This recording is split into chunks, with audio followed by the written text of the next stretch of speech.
Hello everyone, this is Monika Singh and welcome to our channel. कैसे हैं आप सभी। आज की वीडियो में हम देखने वाले हैं नॉलेज लैंग्वेज एंड करिकुलम के प्रीवियस ईयर क्वेश्चन पेपर का सॉल्यूशन, जिसमें हम वेरी शॉर्ट क्वेश्चंस के सॉल्यूशन देखेंगे। इससे पहले आपने देखा हो तो जेंडर, स्कूल एंड सोसाइटी के सॉल्यूशन हमने प्रोवाइड कराए थे। कल आपका नॉलेज लैंग्वेज एंड करिकुलम का पेपर है, तो उसके ये सॉल्यूशंस हैं। 2022 और 2023 के हम सॉल्यूशन देखेंगे। 2018 से 21 के पहले से अपलोड हैं। यदि आपने नहीं देखे हैं तो आप डिस्क्रिप्शन में देख सकते हैं, वहाँ लिंक प्रोवाइडेड है। ठीक है। इसके अलावा जो आगे भी आपके एग्ज़ाम पेपर होने वाले हैं, उनके भी आपको वेरी शॉर्ट सॉल्यूशंस मिल जाएंगे, जो भी अपलोड नहीं है। मेनली 2022 और 23 ही हैं जो अपलोड नहीं है। 21 तक तो आपको पहले से प्रोवाइड कराए गए हैं। तो यहाँ हम देखें, सबसे पहले 2023 का पेपर है, जिसमें 10 क्वेश्चंस हैं। आपको 8 करने होते हैं। चॉइस मिलती है आपको 8 क्वेश्चंस करने के लिए। हर एक क्वेश्चन आपका 2 मार्क्स का होता है। तो यहाँ हम शुरू करेंगे। 2023 का सबसे पहले क्वेश्चन आपका है, what do you understand by knowledge. ज्ञान से आप क्या समझते हैं। तो हमने यहाँ बताया, ठीक है। इंग्लिश और हिंदी दोनों में यहाँ प्रोवाइडेड है, आप ये पढ़कर आराम से समझ सकते हैं कि ज्ञान का अर्थ है कि कुछ तथ्य, प्रशिक्षण, सीखने, याद रखने, अभ्यास या व्यवहारिक समझ के माध्यम से एकत्र की गई जानकारी। ज्ञान हमारी मान्यताएं हैं, लेकिन ये मान्यताएं वास्तविक या सत्य होनी चाहिए और पूर्ण रूप से उचित होनी चाहिए। अर्थात ज्ञान पूर्ण रूप से न्यायसंगत मान्यताएं हैं। और शब्दकोश का अर्थ है इसका कि अनुभव या शिक्षा के माध्यम से प्राप्त तथा जानकारी और कौशल, किसी विषय की सैद्धांतिक या व्यवहारिक समझ। आगे है, right any one source of knowledge. कोई एक सोर्स पूछा गया था, स्रोत पूछा गया था। हमने यहाँ 5 बता दिए, तो आप लिख सकते हैं observation, memory, experiment, experience, culture. Culture है आपकी संस्कृति, एक्सपीरियंस है अनुभव, एक्सपेरिमेंट है प्रयोग, मेमोरी है और ऑब्जर्वेशन। तो इसके बारे में आप चाहें तो छोटा मोटा कुछ लिख भी सकते हैं 1-2 लाइन में। वैसे तो सिर्फ नेम पूछा है, तो नेम लिखकर भी काम चल जाएगा। नेक्स्ट हमारा, what do you mean by tacit knowledge या मौन ज्ञान का क्या अर्थ है। तो ऑक्सफोर्ड डिक्शनरी के अनुसार देखें तो practical know how that is usually not openly expressed और स्टेटेड। तो ये क्या है, प्रैक्टिकल या एक्सपीरियंस बेस्ड नॉलेज है। ये नॉलेज आप शब्दों में व्यक्त नहीं कर सकते। जैसे मान लीजिए कि कोई स्किल है आपके अंदर, कि आपको स्विमिंग करनी आती है, तो आप स्विम करना क्या शब्दों में व्यक्त कर सकते हैं? नहीं। आप बताएंगे उसको शब्दों में तो उसका कोई अर्थ नहीं है। आप स्विम करके दिखाएंगे तो ही उसका अर्थ निकलता है। तो इस प्रकार की नॉलेज आपकी होती है टैसिट नॉलेज। ठीक है। ये इसमें क्या क्या आ सकता है, values, attitudes, cultural beliefs, mental models, skills, capabilities and proficiency. आगे, write the name of any one component of language. एक कॉम्पोनेंट पूछा है, हमने यहाँ 3 बता दिए, तो आप इसके बारे में लिख सकते हैं, फोनोलॉजी, सेमेंटिक्स और सिंटैक्स। नेक्स्ट हमारा concept of interaction in teaching. Interaction in teaching आप समझते हैं कि स्टूडेंट और टीचर में जो इंटरेक्शन होगा टीचिंग के दौरान, उसे ही हम इंटरेक्शन इन टीचिंग कहते हैं। इसके द्वारा आप analysis, synthesis and critical thinking develop करते हैं। इसी के साथ आगे आप लर्निंग को और ज़्यादा बेहतर बना सकते हैं इंटरेक्शन से, है ना। स्टूडेंट्स इंगेज होंगे या चैलेंज किया जाएगा उनको क्वेश्चन करने के लिए, आइडियाज़ अपने देने के लिए, और इसके साथ ही स्टूडेंट्स को डीपर अंडरस्टैंडिंग होती है कॉन्सेप्ट की। इसलिए इंटरेक्शन टीचिंग में ज़रूरी है ना। एक तरफा जैसे कुछ चल रहा है कि सिर्फ टीचर ही बोले जा रहे हैं, तो वो डीप अंडरस्टैंडिंग नहीं दे सकता किसी भी कॉन्सेप्ट की। Next, write any one definition of language. Language का पहले अर्थ पूछा गया था, अब आपकी परिभाषा आ गई, तो आप परिभाषा बता सकते हैं। ठीक है, इंग्लिश और हिंदी दोनों में। आगे, what is the difference between perception and inference. तो परसेप्शन, आप जो भी अपने सेंसेस से डाटा कलेक्ट करते हैं, सुनकर, देखकर, या फिर ऑब्जर्व कर वो परसेप्शन में आएगा। लेकिन जब आप किसी लॉजिकल प्रोसेस से निकलते हैं और जो भी आपने कोई भी डेटा कलेक्ट किया, उसके किसी कंक्लूजन में पहुंचते हैं, है ना, लॉजिकल थिंकिंग लगाते हैं, तो ये आपका इन्फरेंस होता है। नेचर में देखें, परसेप्शन तो सेंसरी बेस्ड है, आप इंद्रियों से इसको अनुभव करते हैं। इन्फरेंस आपका रीजनिंग बेस्ड है। परसेप्शन यहाँ ब्रेन के द्वारा इंटरप्रेट किया जाता है, जो आपकी जितनी भी सेंसेस प्रक्रियाएं हो रही हैं। यहाँ आप क्या करते हैं, जो आपकी नॉलेज है या लॉजिक है, उसके कंक्लूजन तक आप पहुँचते हैं इन्फरेंस में। आगे, परसेप्शन में किस प्रकार का ज्ञान है, एम्पेरिकल, अनुभवजन्य, क्योंकि आप सेंसेस से अनुभव द्वारा प्राप्त कर रहे हैं, अनुभव से ज्ञान प्राप्त कर रहे हैं, तो ये ज्ञान है अनुभवजन्य। और तात्कालिक है, क्योंकि आपने देखा या सुना, आपको तुरंत उसकी नॉलेज हो गई, जो भी आप चीज़ें परसीव करना चाह रहे हैं। आगे लेकिन देखें इन्फरेंस में, तो ये डिडक्टिव और इंडक्टिव प्रकार की नॉलेज है, क्योंकि लॉजिक लग रहा है ना यहाँ पर। तो आगमनात्मक और निगमनात्मक, इस प्रकार का यहाँ पे जो प्रारूप है वो ज्ञान का दिया गया है। नेक्स्ट हम देखें right any one advantage of integrated curriculum construction. तो एकीकृत पाठ्यक्रम क्या है? जब आप कोई विषय पढ़ा रहे हो उसमें दूसरे विषय को इंक्लूड कर रहे हैं या किसी एक्टिविटी को इंक्लूड करें तो वो इंटीग्रेटेड करिकुलम हो जाता है। और ये लाभदायक ऑब्वियसली होगा ही, क्योंकि आप कोई चीज़ डीपर अंडरस्टैंडिंग कराना चाह रहे हैं स्टूडेंट के लिए, तो इंटीग्रेटेड करिकुलम की अप्रोच वहाँ पे अप्लाई जा सकती है। एक एडवांटेज पूछी गई थी, यहाँ हमने 3 बता दी आपको कि focus is on basic skills content and higher level thinking, provides a deeper understanding of content, encourages active participation in relevant real life experiences.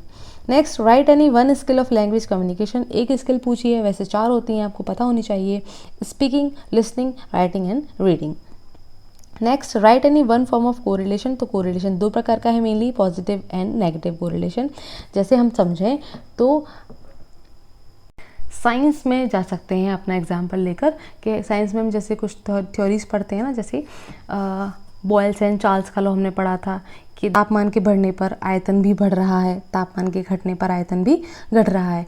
तो इस प्रकार का जो कोरिलेशन है वो धनात्मक आएगा कि सेम डायरेक्शन में हो रहा है प्रभाव, ठीक है। यदि अपोजिट डायरेक्शन में हम प्रभाव देखते हैं तो नेगेटिव होता है। जैसे कि मान लीजिए टेम्परेचर बढ़ाने पर दाब घटता है या टेम्परेचर घटाने पर दाब बढ़ता है, इस तरीके से कोई भी जैसे कोरिलेशन आप बता रहे हैं तो वो नेगेटिव है। नेक्स्ट हम देखें 2022 का क्वेश्चन पेपर। सबसे पहले आपसे पूछा गया right the meaning of language. पिछले में आपने देखा ना 23 में क्या था, आपसे डेफिनेशन पूछी गई थी लैंग्वेज की, यहाँ आपसे मीनिंग पूछ लिया गया। तो आप बता देंगे लैंग्वेज का मीनिंग आराम से, ठीक है, कि भाषा सीधा सो क्या है, संचार का एक साधन है, माध्यम है, जिसके द्वारा आप अपने विचारों, भावनाओं, इच्छाओं, प्रश्नों, आपत्तियों, सिफारिशों, रिपोर्ट या ETC उनको दूसरों को सूचित करते हैं या उन दूसरों तक पहुँचाते हैं। Next write any one name of model of curriculum construction. 1 पूछा था, यहाँ हमने 3 बताए, तो कोई भी आप लिख सकते हैं। सबसे पहले हिल्दा तावा मॉडल, ये मेन है और आपके करिकुलम में भी है, मतलब सिलेबस में है। Next Tyler model and Oliva model. Write any one source of knowledge. आप जानते हैं, पहले आप पढ़ चुके हैं सोर्सेज ऑफ नॉलेज, है ना। इंट्यूशन हो सकता है, परसेप्शन हो सकता है, ऑब्जर्वेशन हो सकता है, एक्सपेरिमेंट हो सकता है, कुछ भी आप लिखते हैं। What do you understand by curriculum. Curriculum से आप क्या समझते हैं? तो ये बहुत आसान है, आप समझेंगे कि इंग्लिश में आप शुरू करते हैं कहाँ से, कि करिकुलम वर्ड लिया गया लैटिन वर्ड क्यूरेट से, जिसका मतलब है रेस कोर्स।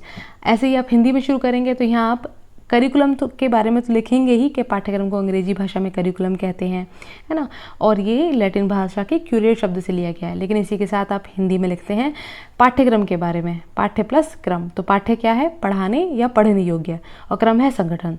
तो शाब्दिक अर्थ बनता है पढ़ने योग्य या पढ़ाने योग्य विषय वस्तु या क्रियाओं का संगठन या व्यवस्था, ठीक है।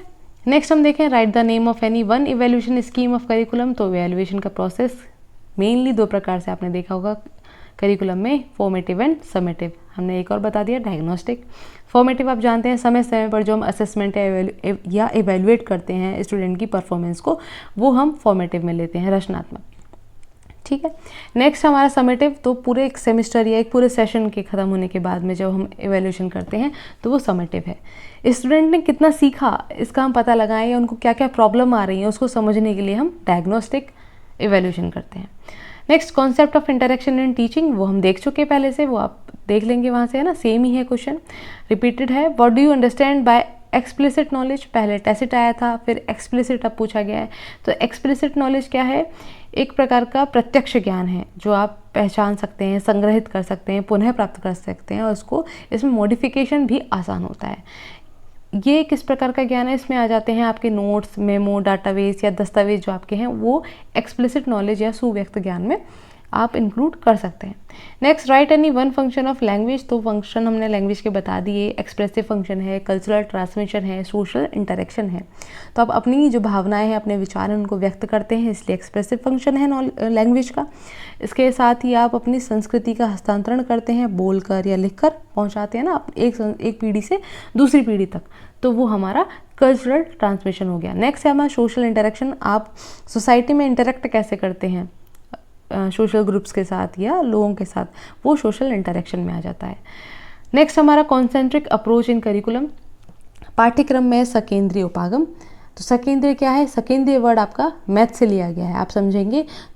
तो जैसे ये 3 सर्कल्स हैं, ठीक है, इन तीनों का आप देखें तो जो केंद्र है वो सेम है, सेम सेंटर हैं सभी सर्कल्स के। तो ये साइकोलॉजिकल अप्रोच है, इसे हम सीक्वेंशियल अप्रोच भी कह सकते हैं करिकुलम की। और यहाँ क्या होता है कि जो आपका नॉलेज है, कोई कंटेंट प्रोवाइड करा रहा है हम स्टूडेंट को, तो उसकी डीपर अंडरस्टैंडिंग के लिए कॉन्सेंट्रिक अप्रोच अपनाई जाती है।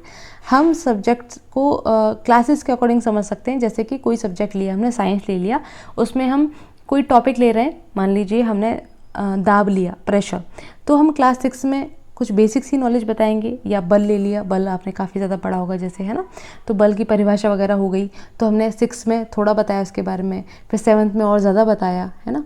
8th में जाकर हम उसके बारे में और जो थ्योरीज़ वगैरह होंगी और कॉन्सेप्ट्स होंगे उनके बारे में इंक्लूड कर लेंगे छोटा मोटा, फिर उसको बड़े लेवल पर जाकर और अच्छे तरीके से उसको हम एक्सप्लेन कर सकते हैं। इस तरीके से जो हम कॉन्सेप्ट को समझाने के लिए, टॉपिक को समझाने के लिए अप्रोच का यूज़ करते हैं, वो है कॉन्सेंट्रिक अप्रोच। और ज़्यादातर हम देखेंगे सब्जेक्ट में हमारी जो सिलेबस का जो कंटेंट रहता है वो कुछ इसी प्रकार से है।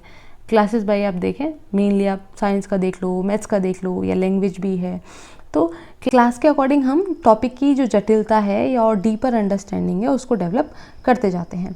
Next, how does language operates, भाषा कैसे प्रभाव करती है। तो भाषा का अर्थ है बोलने, पढ़ने और लिखने के माध्यम से अपने आप को संतोषजनक ढंग से व्यक्त करना। प्रभाव अभिव्यक्ति और सहजता के साथ सटीक सुचारू रूप से वाचन, पठन अथवा लेखन की क्षमता है, और ये कई कारकों पर निर्भर करती है, व्याकरण और संरचना, जैसे नेक्स्ट अर्थ और संदर्भ, लय और ताल, प्रशिक्षण और अभ्यास। इसी प्रकार से यहाँ इंग्लिश में लिखा हुआ है, वो आप पढ़ सकते हैं। यहाँ आपके 2022 और 2023 के ये पेपर कंप्लीट हो गए। कोई भी अगर क्वेरी हो तो आप पूछ लीजिए, कमेंट कर लीजिए, टेलीग्राम ग्रुप है वहाँ पूछ लीजिए। 2 टेलीग्राम ग्रुप हैं, एक पर जहाँ आपकी इन्फॉर्मेशन प्रोवाइड कराई जाती है या PDF प्रोवाइड कराई जाती है आपके प्रैक्टिकल फाइल्स वगैरह की, और दूसरा है आपका डिस्कशन के लिए, जहाँ आप डिस्कशन करने के लिए अपनी जो क्वेरी है रख सकते हैं। ठीक है, आगे जो आपके सब्जेक्ट जैसे भी रहेंगे, जिन भी सब्जेक्ट का आगे आपका एग्ज़ाम है, उनके ऐसे ही वेरी शॉर्ट सॉल्यूशन आपको मिल जाएंगे 2022 और 23 के, क्योंकि 21 तक तो पहले से अपलोड हैं। इसी के साथ नेक्स्ट वीडियो में मिलते हैं। Thanks for watching.